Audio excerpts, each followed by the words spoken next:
Welcome to Political Science Objective J. This objective policy, and we begin our discussion with social and environmental policy. First, in terms of general public policy, you have to understand there are two general varieties. There is private and public. Private policy are things made by non-governmental individuals or entities, and that won't be the focus of what we discuss today, though private policy can have a broad impact on people's lives. Public policy are government actions and plans to solve problems that cannot be solved by people on their own, or cannot be solved effectively by people acting as individuals or as smaller groups. It's something that only the government can really step in to handle.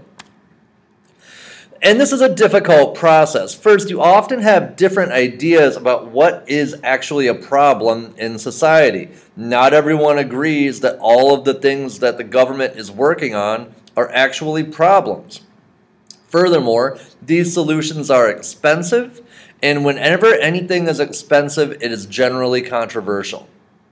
Some of the solutions that we put in place to solve problems then in turn create new problems, thus making people think that the government is sometimes not the best actor to solve various issues.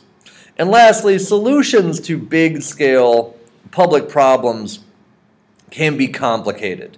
They will have a lot of different actors with a lot of different ideas, and as such, these solutions are not always universally popular, and sometimes you get bad public policy.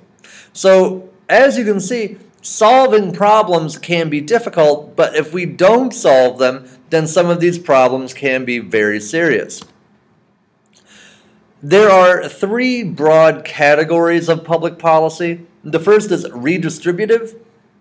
Redistributive policy takes things from the haves and gives them to the have-nots. So Medicaid, various forms of welfare policies, these are typically very controversial. This is usually some sort of wealth redistribution that involves tax policy, oftentimes, or other public policy that will try to level the economic standing of different groups in the country.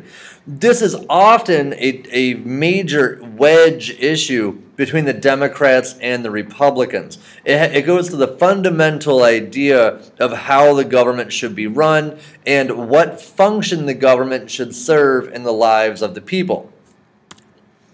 Second type of policy is a distributive policy. Now, a distributive policy tends to be much less controversial than a redistributive policy because here you're taking funds from the entire base of taxpayers and you're addressing the needs of a particular group. And these groups tend to be popular.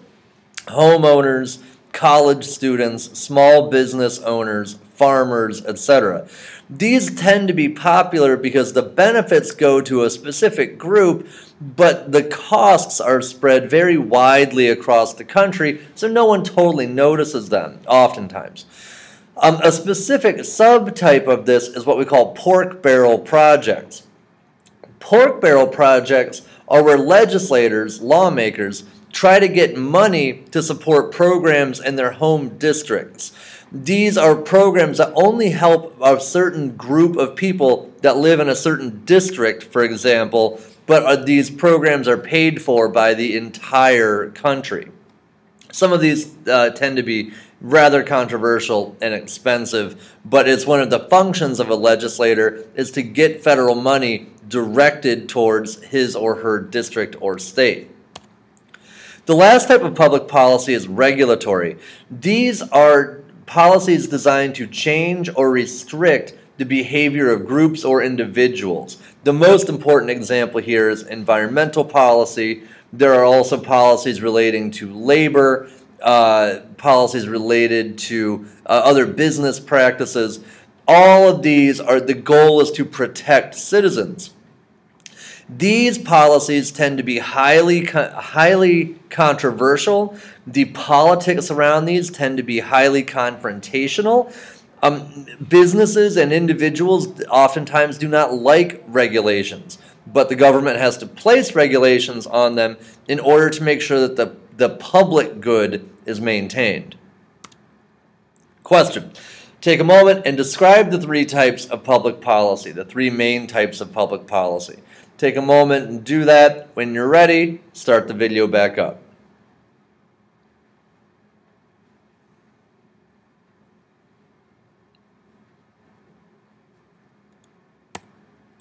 Now, this raises the question of who makes public policy, and there are really four elements that make public policy. There's the legislature, and they do most public policy making. Then there's the executive branch at either the federal, state, or local level. There are the bureaucracies at those three levels, and the courts at those three levels. And so those are all the various entities that might be making policy. And as you could see, this raises the immediate question of, hey, sometimes some of these levels of government and pieces of the government must not be making the same policy, and that happens with more frequency than you might think. And policymaking proceeds in a stepwise fashion. And the first step is agenda setting, and this is the trickiest one of all of these steps. If no one thinks something is a problem, then it's not on the agenda and it will never be solved. So, for example, before the real broad social scientific community got behind the idea that global warming was a serious issue, it was not on the agenda. And since then, about the early to mid 1970s, since then there have been multiple efforts to put dealing with climate change onto the agenda and trying to focus the attention of the public on this. Now, oftentimes agenda setting occurs due to a triggering event. This is an external event that puts an issue out there in the public so that everyone sees it. So, for example, recently there have been issues regarding the police and their use of different tactics with different communities inside of the city. That's a triggering event that will put issues of criminal justice and civil rights in front of the population, and that the people will then push their legislators to make new public policy. The next step is policy formulation. This is where policymakers take the issue up and they make an actual rule. This is generally followed by policy adoption. This is usually where we make a law about whatever problem that we're trying to address.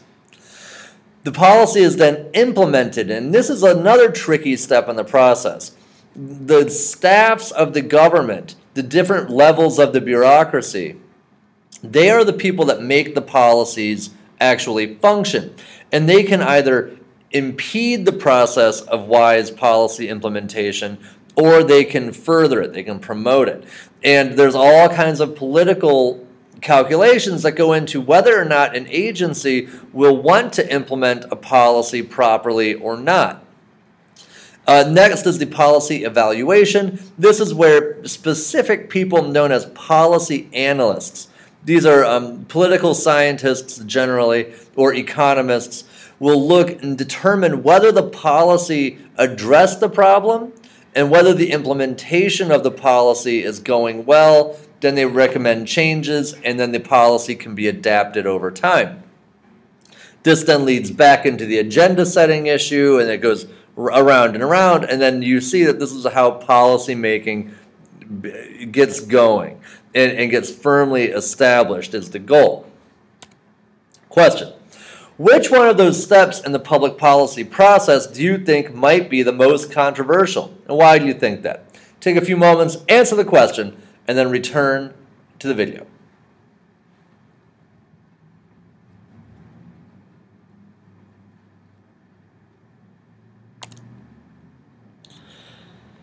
Now we're going to look at some examples of various social policy. We're going to begin with social welfare policy.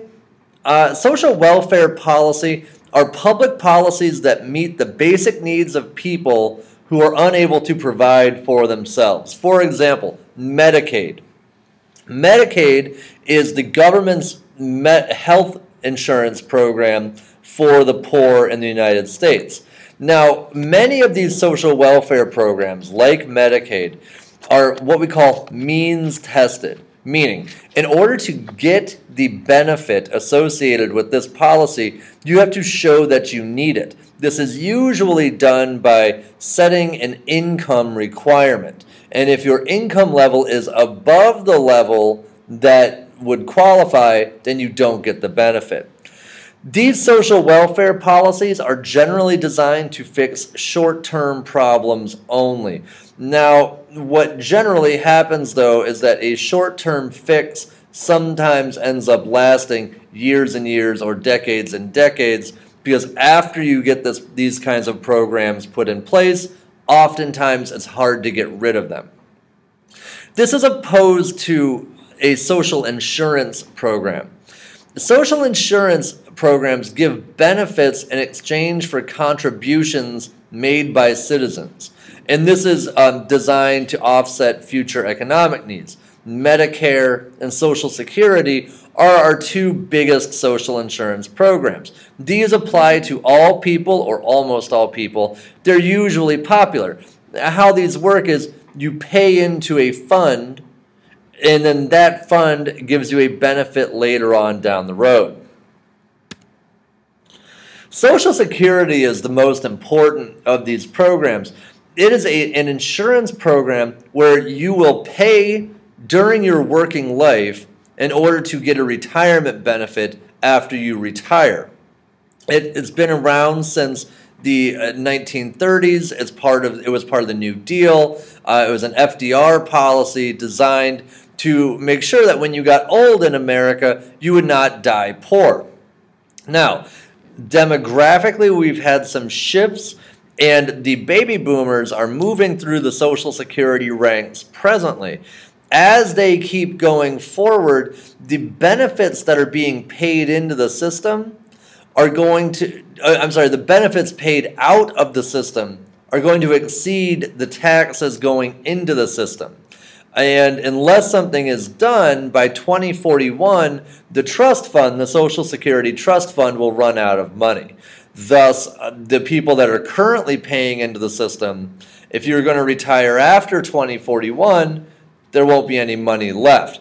So this is a major public policy problem that needs a solution. However, the politics of this are tricky. And the two major parties have different ways of looking at this, and it's preventing them from making any kind of progress on actually solving this issue. So my strong recommendation to you is this: do not count on Social Security being there when you retire. Instead, invest privately in your own retirement so that no matter what happens with Social Security, you will still have a comfortable retirement.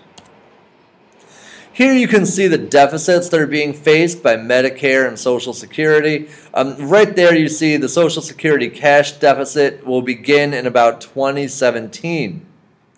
And as it goes down, down, down through the 2040s, you'll see that Social Security and Medicare will begin to cost the government a tremendous amount of money. This amount of money is guaranteed by law. So other spending priorities in the government will have to be cut in order to continually pay this Social Security account. This brings us to welfare. Welfare policy tends to be very controversial. The two parties have different views as to what is best welfare policy. A lot of our welfare policies began in the New Deal. With the New Deal, you had the creation of the Aid to Families with Dependent Children, that's AFDC. This was a welfare program designed specifically to assist families with children. If you didn't have children at that time, you were not considered eligible for any kind of government assistance. Instead, it was assumed that faith-based organizations like the church would help you out. AFDC became very controversial, and in the 90s it was changed. It was changed so that if you were getting AFDC money, you would have to prove your need and prove that you were working or trying to get a job. This eliminated many families from welfare rolls, which is good for the government, but for many of those families, it caused them significant hardship. Another controversial program is TANF. That's Temporary Assistance to Needy Families. TANF is a direct cash payout to the poorest members of our society. All of these welfare policies tend to be highly controversial. There's also food assistance with things like SNAP, the Supplemental Nutrition Assistance Program. There's National School Lunch and School Breakfast programs. There's Head Start. There's a variety of welfare programs. Democrats tend to favor increasing funding for these, where Republicans tend to favor decreasing funding or eliminating these programs. And that's a real hallmark of what those two parties believe in. Here, though, you can see, this is the 2010 budget, you can see how our spending is going on all of these things. You can see Social Security and National Defense are each about 20%. Medicare is about 13%. Medicaid and CHIP, another health insurance program, are 8%. Everything else in the government, all the other programming, is about 27%. The interest on our debt is 6%, roughly. And then if you look at that yellow piece of the pie, that's the low-income assistance. That would be the all of our welfare programs combined is about 5% of the budget. So Democrats say that's not that much money. Republicans say that's too much money. And that kind of arguing is a significant source of conflict between the two parties. Question, in a complete paragraph, please. Why are these welfare programs so controversial? In your opinion, should welfare spending increase, decrease, or remain the same? Explain why. And please do this in a complete paragraph. Take a moment, pause the video, and resume when you are ready.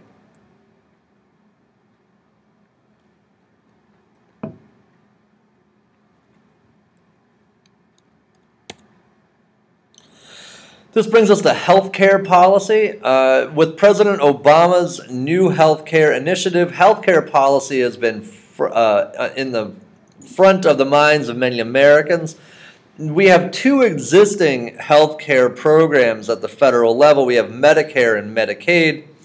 They were both amendments to the Social Security Act of 1965. So these were 1960s inventions to give deeper levels of help to those who need it. Medicare gives health insurance for the elderly and the disabled. Medicaid gives health care to the poor. So Medicare is an insurance program. Medicaid is the government just directly paying for poor people's medical bills. Medicare is hospital insurance funded by taxes. Medicaid is a joint venture between national and state governments. It is also funded by tax money. Medicare costs are rising very rapidly. Right now, Medicare costs are ballooning. And as such, the program is not going to be able to remain in its current form. Medicaid costs, on the other hand, have been rising, but because that's paid for by both the national and state government, there's less concern, really, about funding Medicaid into the future. And Obama's health care program has tapped into that and made this much more difficult to figure out. Obama's Health Care Act, called the Affordable Care Act, the full name is the Patient Protection and Affordable Care Act.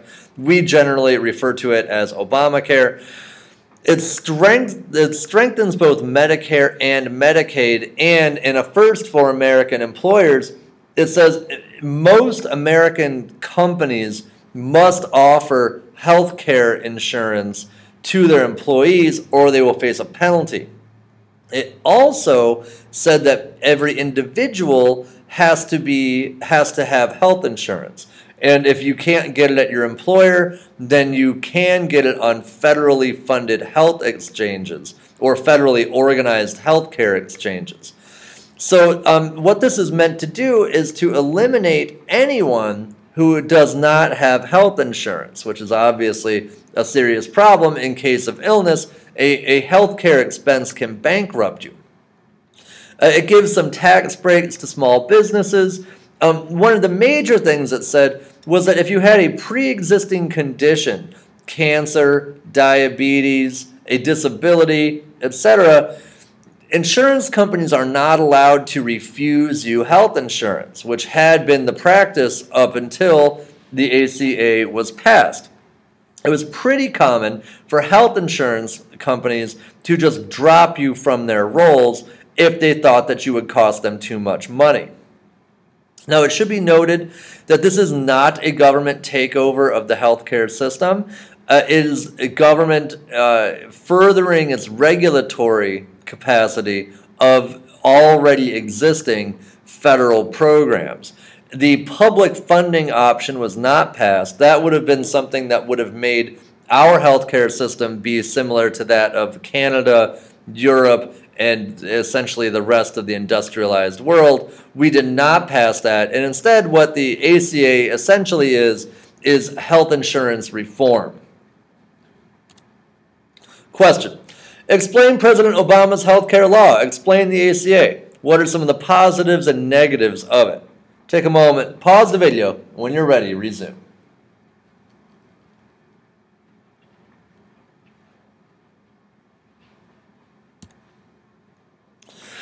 Now we're going to talk about environmental policy. Environmental policy are the laws and regulations governing our use of land, air, water, and other natural resources.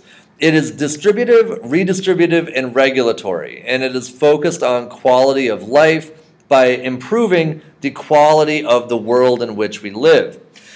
The modern environmental policy really comes out of the environmental movement, most notably early 1960s consciousness that was driven by some major events.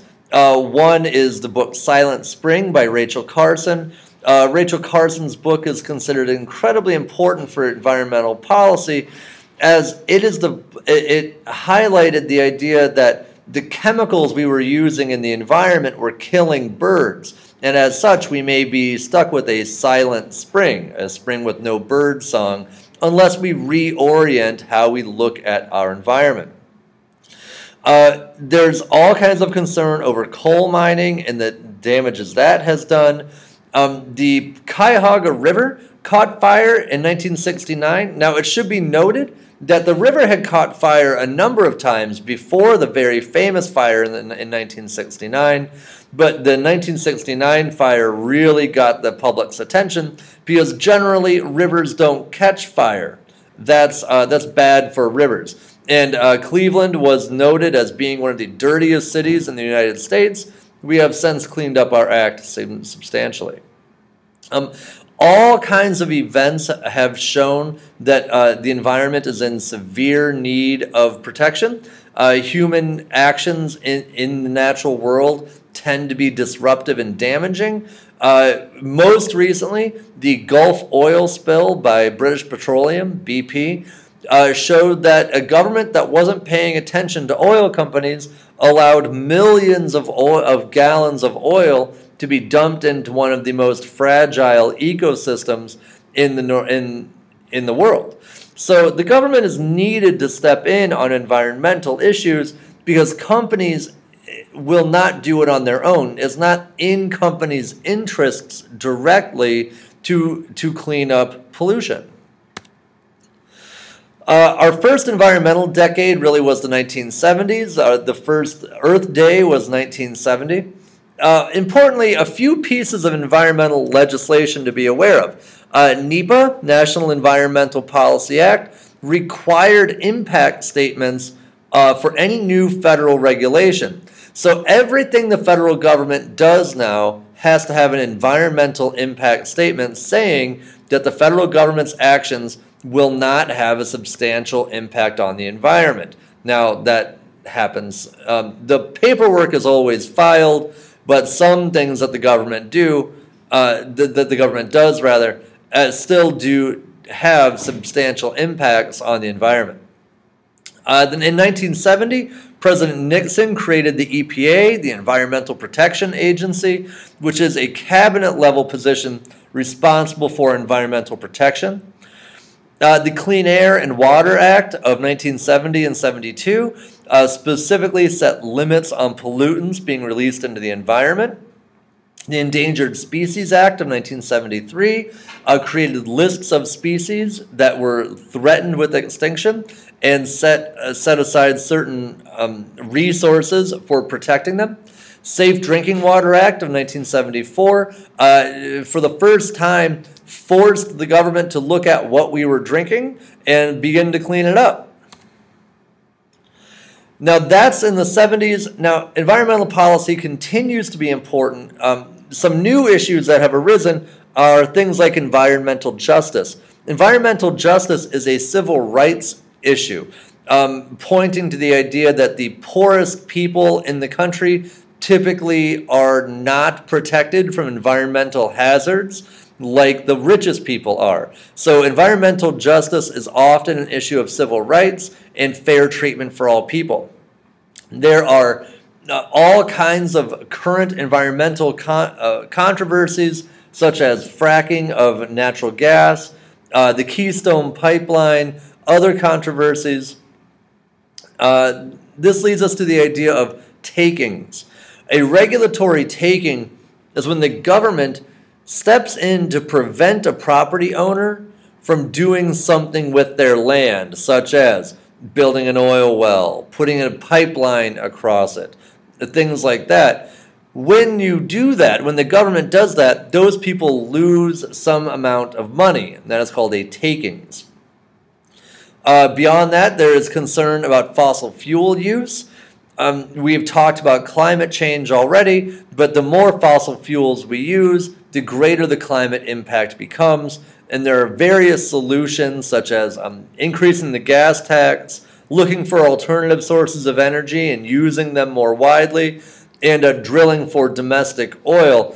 All of these things have costs and benefits, and that's what makes environmental policy so complicated. It's difficult to figure out always which benefit is worth which cost. Question. In a complete paragraph, what is environmental policy? Give an example of a current controversy and suggest how this controversy should be solved. Do this in a paragraph.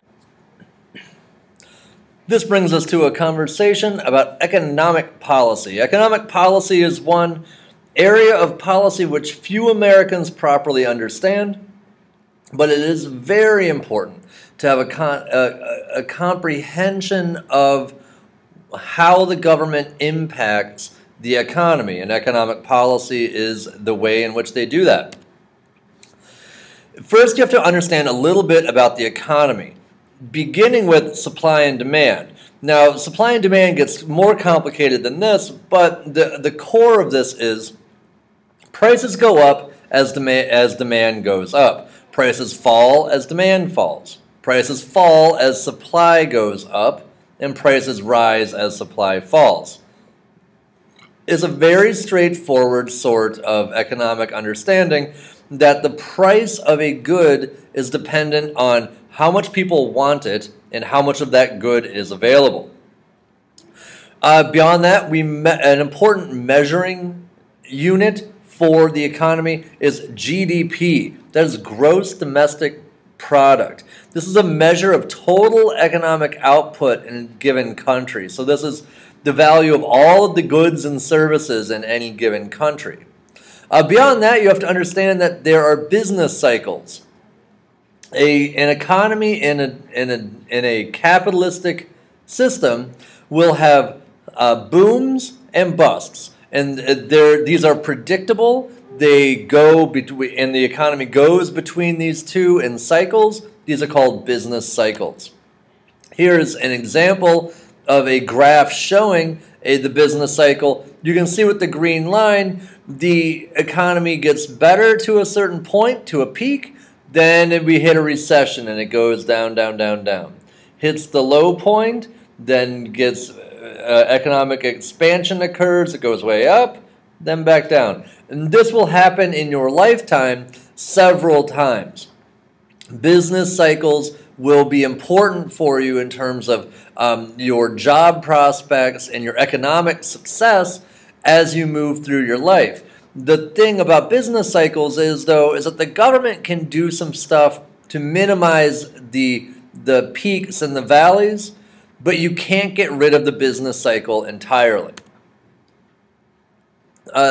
Other keys to understand are inflation. And inflation is an increase in the price of goods and services. A recession is a decline in GDP for 2 consecutive quarters. So that's for half of a year. If GDP continually goes down, you're said to be in a recession. And if it goes down very sharply and it stays like that for more than a year and you have high unemployment, you're then in a depression. Now, ideally, you would be in a self-regulating market where no matter whether the economy goes towards inflation or towards recession, the market would correct itself. The problem, though, is that there is no such thing as a purely self-regulating market, so the government is required to step in to alleviate inflation and recessionary forces. Question. What is the business cycle? How might the government intervene in the business cycle to reduce negative impact? Let's take a moment, answer the question, and when you are ready, resume the video.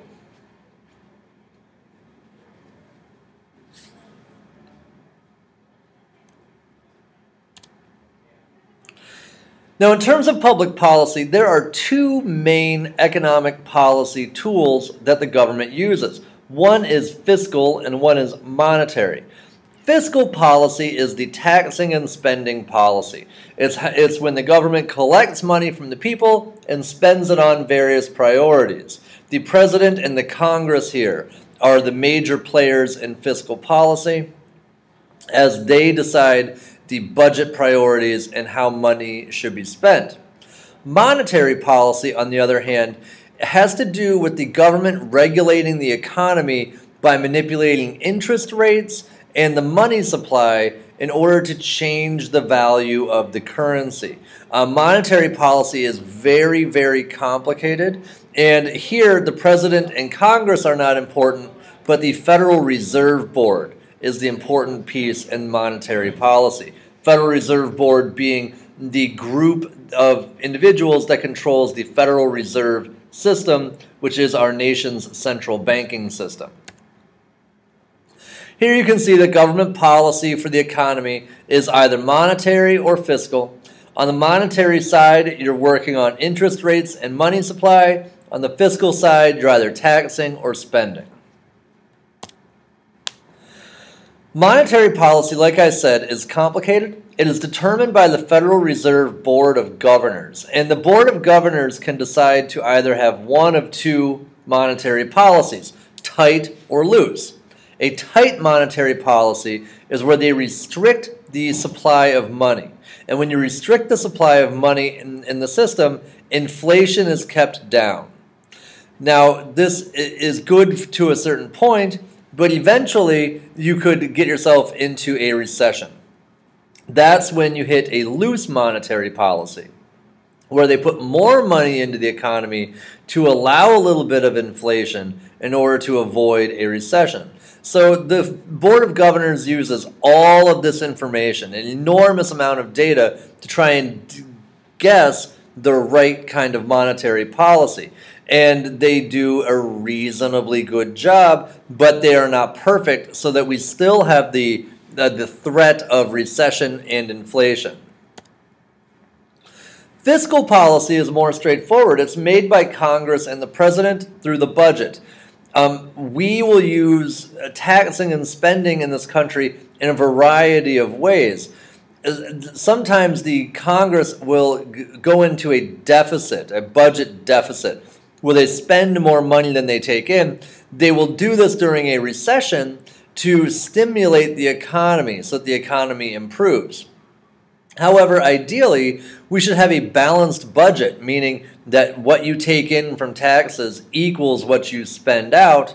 You should have a balanced budget when the economy is doing well. That's the goal, though we generally do not do that due to Washingtonian politics. A supply-side economics view of tax policy comes from President Reagan. His idea was that tax cuts would ultimately generate more revenue. So you would reduce the overall tax rate, and this would stimulate the economy to the point where people would actually end up paying a greater amount in taxes because everyone would get wealthier. That supply-side economics idea did not really work out very well, and now there is not a lot of support for supply-side economics any longer. Now, do be aware there are a few kinds of taxes. One is the progressive tax. A progressive tax, like the income tax, is a tax where the rate that you pay in the tax goes up with the amount of money that you make. So with income tax, if you make $30,000 a year, you're going to pay the government a smaller percentage than you would pay if you made $300,000 in a year. So the richer you are, the more you pay. This is opposed to a regressive tax. A regressive tax is one that requires poor people and rich people to pay the same amount of tax. This ends up, however, taxing poor people more because they have a smaller percent. It will be a larger percentage of poor people's income paid to the tax than a rich person would pay. So the example here is the sales tax. If the sales tax is 5% and you're a millionaire, you're going to pay the same 5% that someone on welfare pays. So that is a regressive tax, and we do have a number of examples of those, but the most important is the sales tax. Here's a chart, and this is reproduced from your book, about how progressive income taxing works. You don't pay one rate for all the money that you make, but rather the first bit of your money you pay a certain rate. Then the next bit of your money you pay a higher rate, and then a higher rate, and then a higher rate. So as you go up, the top income tax bracket is 35%. So the money that you make over $379,000, you're going to pay 35% of that to the government. But the money that you make below that, you will pay lower rates on. That is how a progressive income tax works. We have a very complex tax code. It is thousands of pages long. Everybody gets a little something. Homeowners, charities, businesses, students, everybody is given something in the tax code. As such, it takes very specialized people to understand it. We call those people accountants. The tax code is so complicated that it requires entire college degrees to really understand it. There are reforms to this that have been proposed because it is so complicated. One is what we call a flat tax. A flat tax is a tax system where everyone pays the same percentage of their income. So whether you were a millionaire or whether you were on welfare, everyone would pay the same percentage. There are various problems with the flat tax, though some people like it because it is simple and it would make understanding the tax code far easier. Another tax is called a consumption tax. So this is a plan where you're not taxed on what you earn, but rather on what you buy. So it's like a more extensive sales tax. Similarly, you have something called the VAT, the value-added tax. This is a consumption tax levied at every stage of production. So this is a tax on businesses who produce things. All of these taxes, as you can see, are what we would call a regressive tax, except value-added. The flat tax and consumption tax are ones where poor people would pay a greater percentage of their income than rich people would. Question. Explain the difference between regressive and progressive taxes. Then, explain why a 35% tax rate on the rich does not mean that the rich are paying 35% of their income to taxes. Take a few moments, answer the question, and when you are ready, resume the video.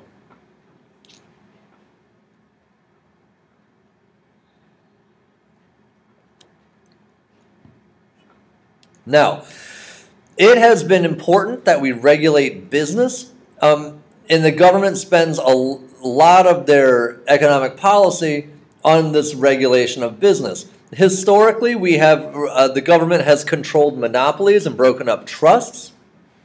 Air and water pollution has been significantly decreased in order to improve health and the environment.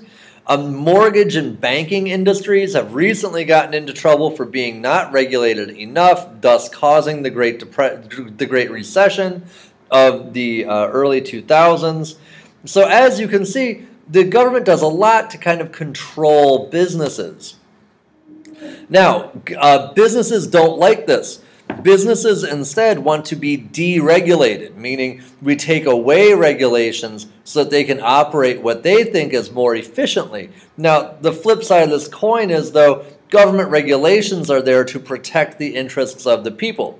Deregulating them means that the companies are able to do more of whatever they want to do, which might not always be in the best interest of everyone in the country. Question. In a complete paragraph, why would an electric utility want deregulation? What might the utility do to get deregulated? Like, what kind of political actions might they take? And what might the consequences be of doing that? Take a few moments, answer the question. When you're ready, proceed.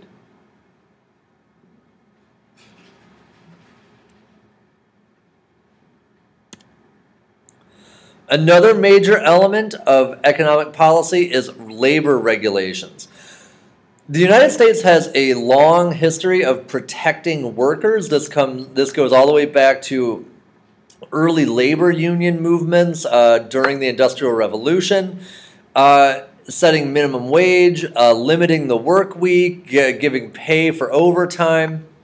And over the nation's history, we have changed how we view labor and labor regulations. There is the Norris and LaGuardia Act, which eliminated what are known as yellow dog contracts. A yellow dog contract is where you can go to work in a place, but then agree to not join the union that might be active in that place. And the Norris-LaGuardia Act eliminated that. The Wagner Act established collective bargaining and did place some limits on collective bargaining. And these all happened pretty early in the labor movement. However, a lot of those labor protections have been repealed, most notably the Taft-Hartley Act of 1947. Taft-Hartley Act was passed as a response to the growth of the labor movement. It restricts the right to strike. And this right to strike is obviously one of the most powerful tools a labor union might have.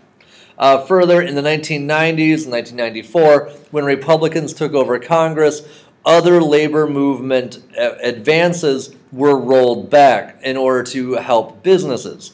Oftentimes, the main conflict in any industry is between the workers who do the work and the business owners that control the factories and the resources for them to do the work.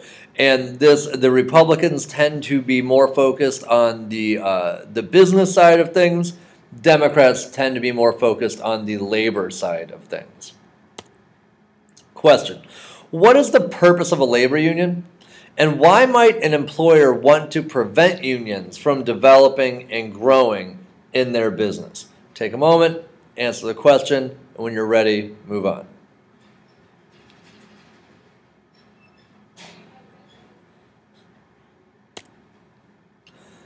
Another element of economic policy is trade regulation. You have both protectionism and free trade. Protectionism is where we have barriers to trade in order to help promote our domestic businesses. We used a lot of these until about the 1930s. Then we got rid of a lot of them in favor of free trade.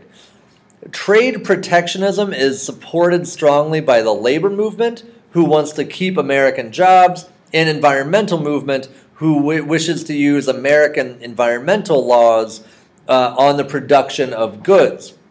Free trade, on the other hand, is where you encourage open borders between trading partners. You get rid of protectionism, and this is our primary trade policy today. Now we have very few regulations on trade, and the goods that we make here go around the world, and goods from all around the world come here.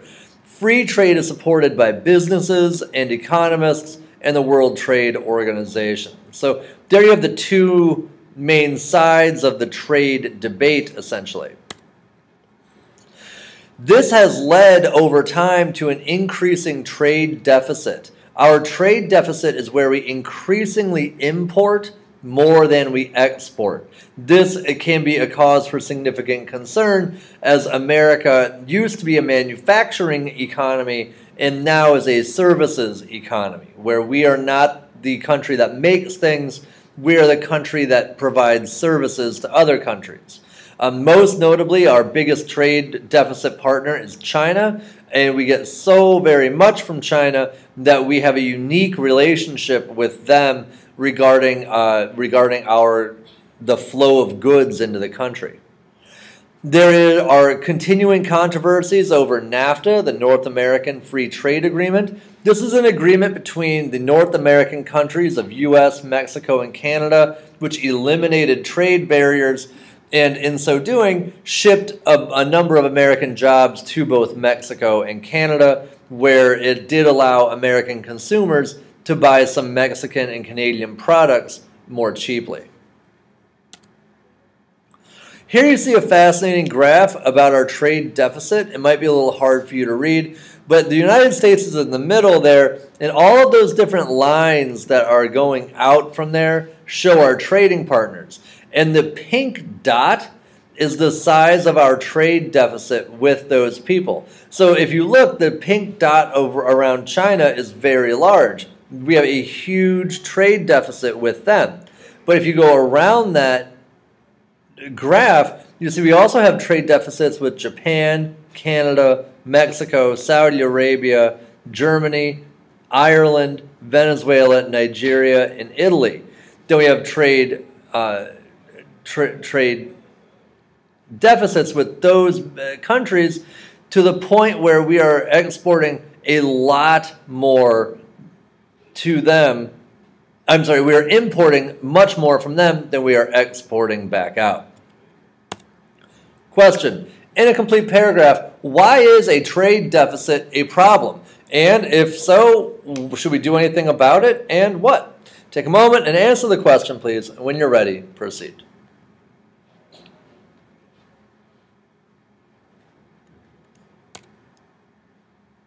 This brings us to foreign policy. Foreign policy has to do with how America relates to other countries in the world. It is our government's goals and actions towards actors. Actors is kind of a fancy way of saying other entities outside of our borders. And foreign policy can be any number of things. It can be trade agreements, war, selling or giving weapons away, diplomacy, aid. It can be just statements made by the president or Congress. All of these are foreign policy. We live in a complicated world filled with other entities. Most importantly, in the rest of the world, you have other countries. But you also have intergovernmental organizations such as NAFTA, World Trade Organization, the United Nations, agencies and organizations like that. You have non-governmental organizations like aid groups and charity groups. You have multinational corporations like Nike, Apple, Microsoft, Walmart. And last, you have what we call non-state actors. Non-state actors are terrorist groups. They are organizations that don't fit in any of these other categories, but they're not their own government either. ISIS is right now the major non-state actor that America is dealing with, and how we deal with them will have important consequences for all of our foreign policy. Question. Of the various external actors mentioned in that last slide, which ones are the most powerful and which ones are the most dangerous? Take a moment and answer that question. When you're ready, move on.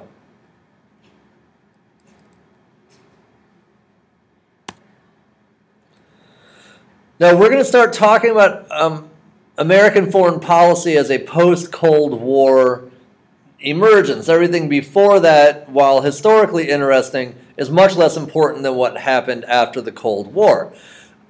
We are now in sort of a new world order where we are no longer trying to contain communism, and now we have to wonder, what is America in the rest of the world? What goals should we have?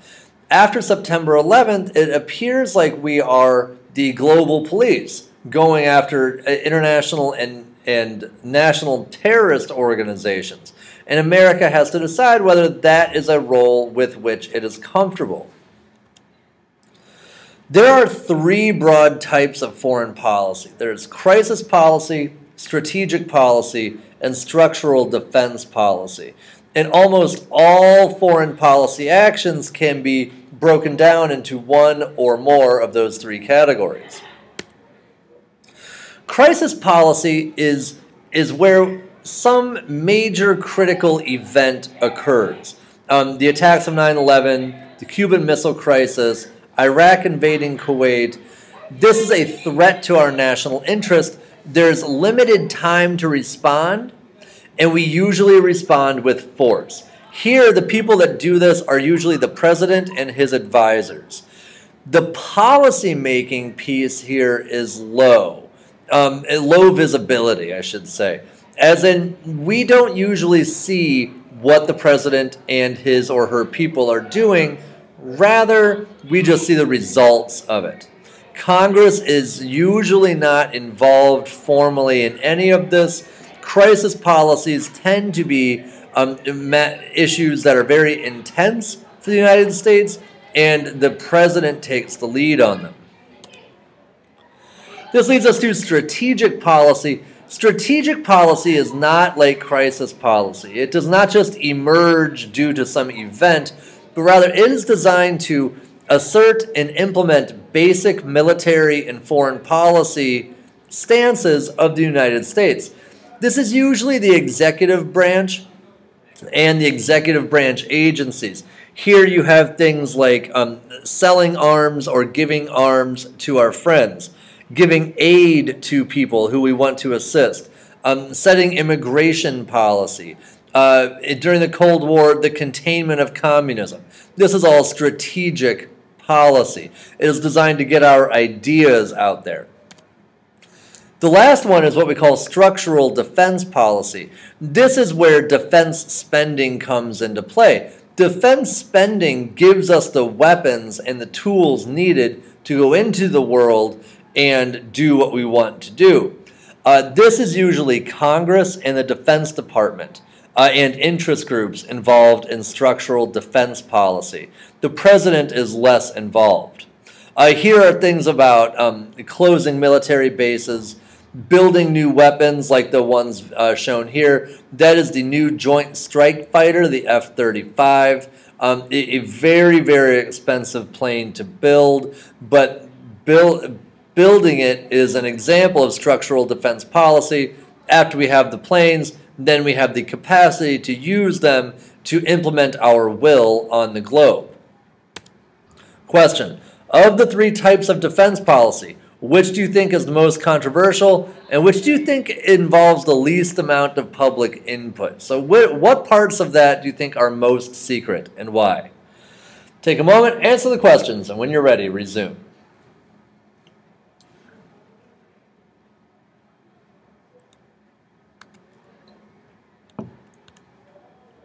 Now, this raises the question as to who makes foreign policy.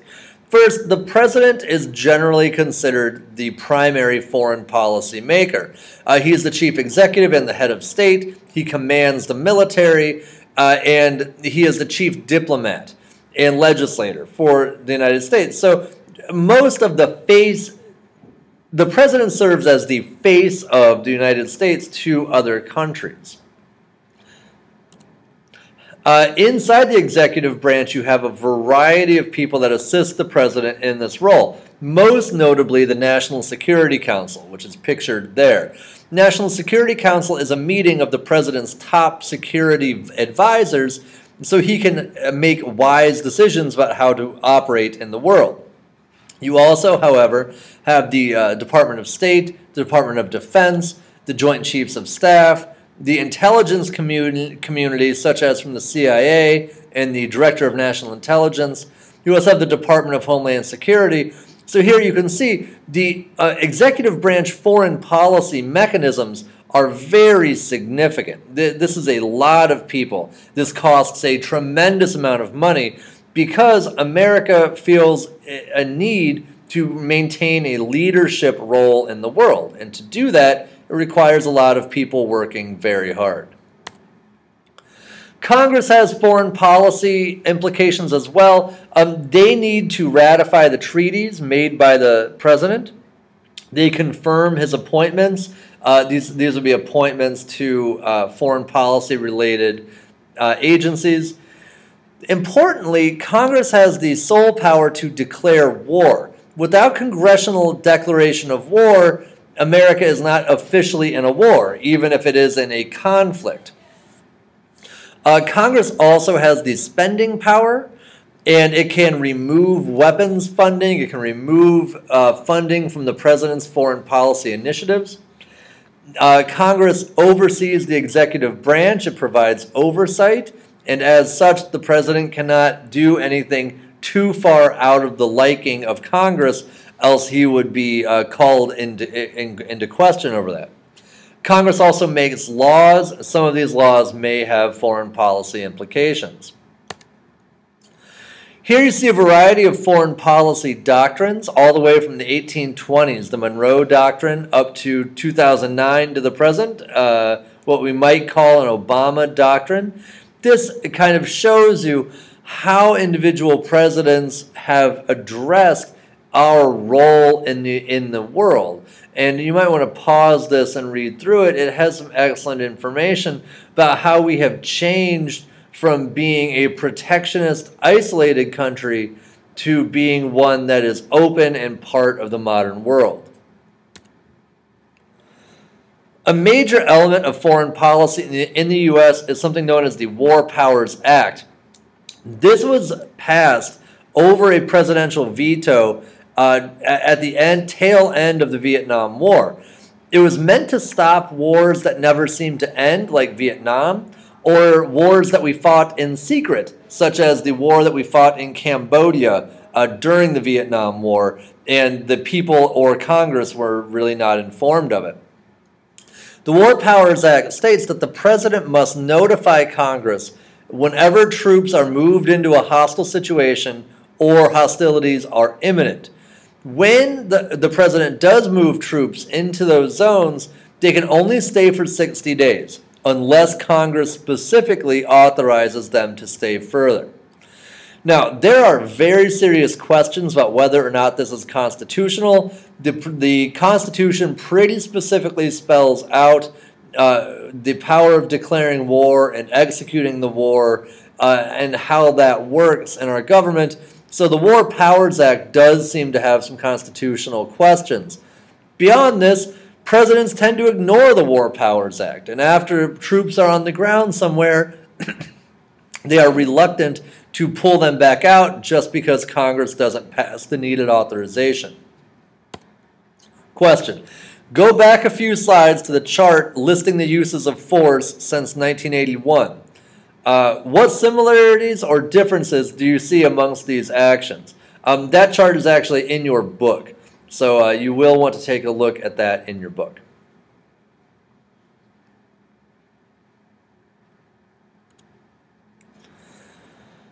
American foreign policy follows a kind of certain style. First, we tend to be a very activist country. We seek what is called hegemonic power.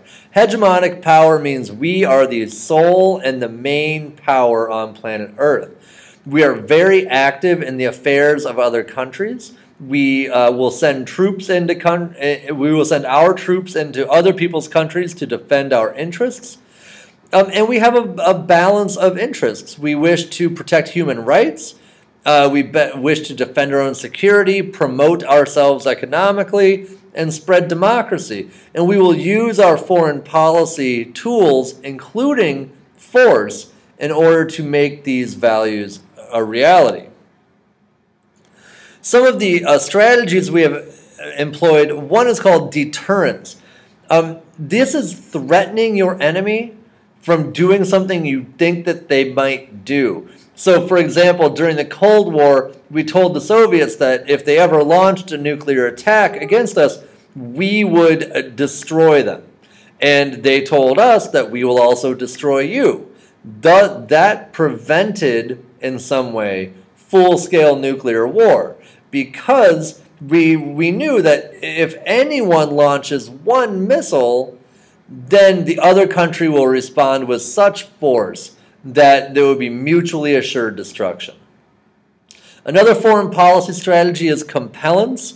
This is where you use threats to make an opponent do something that you want them to do. So this is when we tried to force Iraq out of Kuwait by threatening a war. Then Saddam Hussein would not comply, and we had to actually follow through and go to war. Preemptive war is where you use force first when you believe a threat is imminent.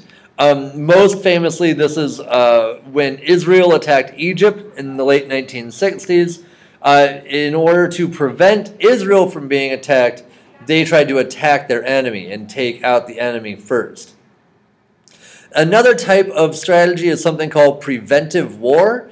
So that's the idea of using force right now to prevent events from unfolding that could later be a threat. This is a bit cloudier of a concept. So when we invaded Iraq in 2003, that was to prevent what we viewed as an imminent threat from unfolding. And we use carrots and sticks. We use carrots, which is another way of saying rewards, and sticks, punishments, in order to get people to do what we want. This is very coercive. We will use propaganda.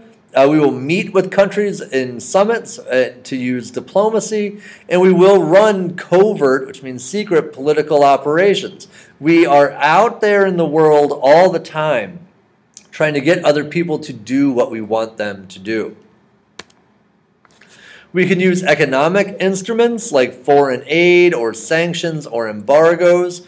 We can use military solutions, either conventional or nuclear. We can use military technology. We can use special ops forces, such as with the killing of Osama bin Laden. We can use military aid. We can do all kinds of things in order to get others to do what we wish. Question: of these tools, which ones do you think are most effective? Which might be least effective?